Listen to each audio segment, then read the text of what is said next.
My name is Adam Leva. I'm the alcohol professor. I'm the founder of the International Beverage Competitions. I'm here at my 8th annual New York International Wine Competition. I also run liquor competitions in New York, Berlin, Melbourne, and Hong Kong. What's really unique about this competition is that all our judges are trade buyers. They're sommeliers, they're food and beverage managers, they work for hotels, they work for restaurants, they are the store buyers for some of the top wine stores here in the New York metropolitan area. They also work for distributors and importers. They're all buyers. They're no so-called experts, they buy for a living. And they're judging the wine by its category and by its price. So this way they're going to judge the wine as if they're going to buy the wine. You know, I think that different competitions offer different things to the market, but I think this competition being exclusively made up of wine buyers in the New York, New Jersey area, it offers the judgment of 16 people who buy wine every day, who this is what we do for a living, and our work is judged by the market every day. If we make a mistake, it costs somebody money. And as I looked around the room, I realized that there's probably $50–60 million a year worth of wine buyers in that room. That's a lot of expertise in one room. It's when you think about it that way, it's pretty nice to be in such company. I am gonna actually go down after this with my notes, because I found today about 15 wines that I really, really liked.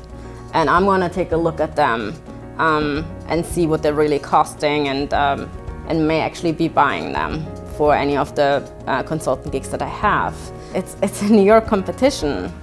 Having a medal from a New York competition, I think it's a big deal of entering the market, and a lot of people know who are the faces of the competition. So I think that's something to talk about as a selling factor.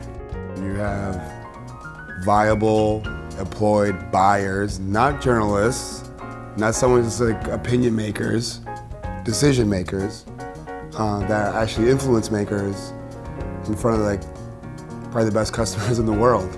And regardless of what the scores you get or the medals you get, you're getting us like focused and actually discussing the wine. We're not just working, being distracted with emails and phone calls and a rep or another customer or your coworker. Like, we are sitting down, talking about your wine specifically. If you got good wine, you might as well do it. Seriously. For a professional, I love it because it's concentrated, and I even find it educational. Just like now, we're tasting a flight of Sauvignon Blanc. So how often do you get to sit down and taste 10 New Zealand Sauvignon Blancs all together in the same price level, which makes the category very even. So you can see the styles, if they progress or if they're the same, if everybody's following the same rules or breaking a little bit.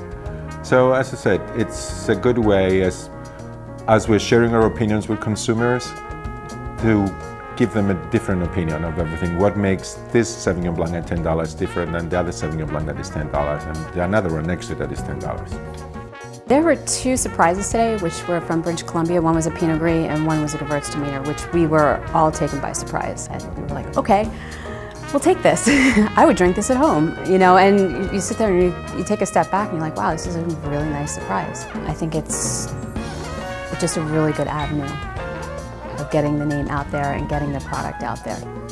And I think it also helps too when you see the labels in the store, especially for the consumer. The somms, you always know, we know what's good and not, but I think for the consumer to have the label on the side of the bottle is super helpful, because they say, look at it and say, oh, this is gold, or this is silver, this is double gold.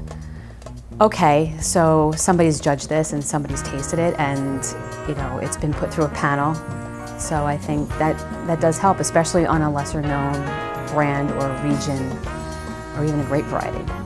As sommeliers, I think we're trained to taste wines on their standalone value. Is it a good quality wine, and does it taste good? That's awesome. But another thing that really encounter is, yes, it tastes good, but can you sell it to a guest at the price point that it's given? And that's what's super important. So a lot of wines that we tasted, that they were awesome wines, but just given their price point, you wouldn't really find a list, a place for them on the list. And then conversely, there were wines that we drank them and it's like, oh my gosh, this is such an amazing value.